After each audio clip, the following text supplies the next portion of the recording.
Did you know that fathers have a very interesting, unique meaning and role to play in Sanatan Dharma and our Hindu culture? So, on today's occasion of Father's Day, here's the chai for all the dads. See, most cultures put the father in the sky, quite literally, an authority figure who both provides and punishes from above, and they'll celebrate the relation once a year.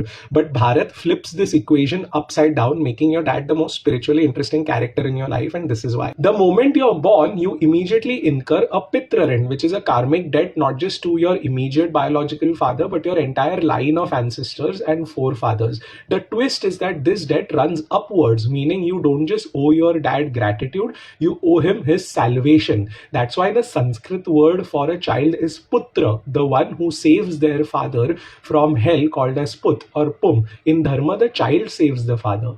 How is that so? See, after death, after your father passes away, he doesn't just immediately become an ancestor. He becomes a preta, a restless in between. But then it is your child's rites, which are Śrāddha and Piṇḍa Dāna, that feed him by name, nourish his spirit, and turn him into a Pitṛa or an ancestor. These Piṇḍa Dānas not just sustain directly your father, your grandfather, and your great-grandfather, which are 3 generations above you, but your Sapiṇḍa, which means everybody who came before you. He fed you as a child, and then the child feeds him as a Pitṛa. This is the path for the household fathers who did their duties and were loyal to their wives and their kids, which then take them to the Pitṛyāna, the path of smoke towards the moon realm, where their Atma will enjoy the fruits of their action and then come back reborn. Of course, there's another path called the path of light or the Devayana, which is the path of no return. This is for those who have left behind their household ties and duties and taken sannyas. That's why in Hinduism, your father becomes your most interesting spiritual challenge, because you owe him 2 very contradictory opposite things, and they are: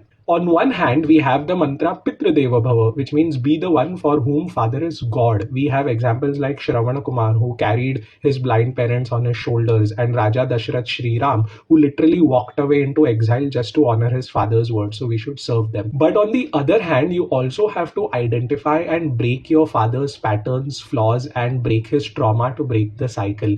We have Bhakta Prahlad, who defies his tyrant father Hiranyakashipu, who is blinded by pride. And we have Nachiketa, who is literally sent to death by his father, but he returns with the knowledge of immortality. So simply put, your big challenge is that you must learn to love your father for whoever he is and for giving you life, but also heal the karmic trauma that you have inherited from him to really liberate your soul. And this is the silent load all our fathers bear as they carry forward the biggest and toughest Pitṛ Dharma of serving, raising, and guiding their kids. So serving that Pita in return also is considered the biggest form of tapas or meditation. So here's wishing my first friend and guru a happy Father's Day. Share this reel with your family and follow me for more.